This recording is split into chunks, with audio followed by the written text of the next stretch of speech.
আসসালামু আলাইকুম।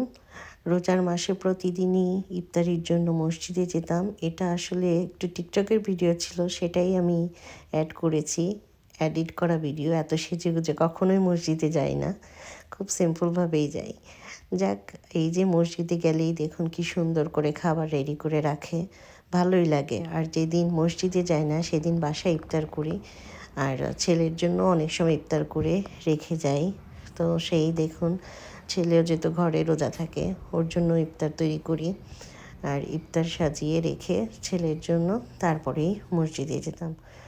এই যে আজ যেহেতু বাইরে যাচ্ছি না, তাই ঘরেই সব কিছু রেডি করে খেতে বসলাম। আর খেতে খেতে হঠাৎ করেই কেন জানি খারাপ লাগছিল, কারণ বাসায় এই জন্য ইফতার করি না। কারণ ইফতার করতে বসলে অনেক মনটা খারাপ হয়ে যায়, দেশের জন্য খুবই খারাপ লাগে। সবাই মিলেমিশে যখন ইফতার করতাম সেই সব জিনিসগুলোই মনে পড়ে যায়। আর সবচেয়ে বেশি খারাপ লাগছিল যখন নাকি মুড়িটা মাখানো, আমার আব্বার হাতের মুড়ি মাখানো, দাদির হাতের মাখানো মুড়ি খেতে খারাপই লাগে। মনে পড়ে গেল সেই পুরনো অনেক ছোটোবেলার একটা স্মৃতি।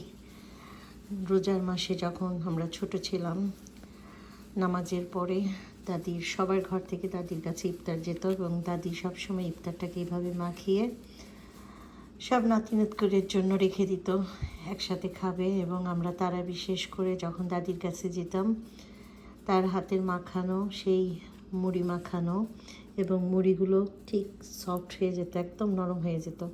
কারণ দাদির দাঁত, অনেকগুলো দাঁত ছিল না সাইডের, তাই এত জোর শক্ত জিনিস চাপাতে পারতো না। তাই সে মুড়িগুলোকে এভাবে মেখে রাখতো যেন নরম হলে খেতে পারে। আর আমরা গিয়েও সেই দাদির সেই মুড়ি মাখানো ভাত আমরা শেয়ার করতাম, খেতাম। আজ মসজিদে যাইনি, ঘরে ইফতার করলাম। এবং ঠিক ইফতারি খাওয়ার পরে হঠাৎ করে কেন জানি খুব খারাপ লাগলো, তো মুড়িটা খেয়ে রেখে দিলাম।